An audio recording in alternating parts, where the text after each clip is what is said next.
New York শহরের ইতিহাসে নতুন অধ্যায় রচনা করেছেন জোহরান কোরামের মামদানি।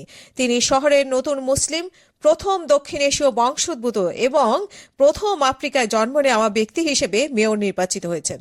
তবে তার এই জয় সহজে আসেনি। শেষ দিকে এসে তার প্রধান প্রতিদ্বন্দ্বী এন্ড্রু কুরুমোকে সমর্থন দেন ট্রাম্প। তিনি বলেন, এন্ড্রু কুরুমোকে আপনি পছন্দ করুন আর নাই করুন, আপনার হাতে বিকল্প নেই, আপনাকে ভোট দিতেই হবে তাকে।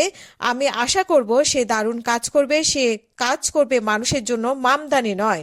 তবে শেষ মুহূর্তে রিপাবলিকান ট্রাম্পের এই মন্তব্য ডেমোক্রেটিক মামদানির জয়ের পথে বাধা হতে পারেনি। শেষমেশ তিনি 50.4% ভোট পেয়ে জয়লাভ করেছেন নিউ ইয়র্কের মেয়র নির্বাচনে।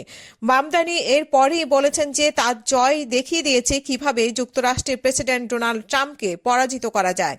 ট্রাম্প তার ডেমোক্রেটিক সমাজতান্ত্রিক নীতির কড়া সমালোচক হলেও মামদানি বলছেন যে নিউ ইয়র্কের মানুষ প্রমাণ করেছে পরিবর্তন সম্ভব। জয়ের পর সমর্থকদের উদ্দেশ্যে ভাষণে মামদানি বলেন, যদি কেউ এই জাতিকে দেখাতে পারে কিভাবে ডোনাল্ড ট্রাম্পকে হারানো যায়, তবে সেটি সেই শহরেই, যেখানে ট্রাম্পের উত্থান ঘটেছিল। রাজনীতির এই অন্ধকার সময়ে নিউ ইয়র্কে হবে আলোকিত আলোর প্রতীক।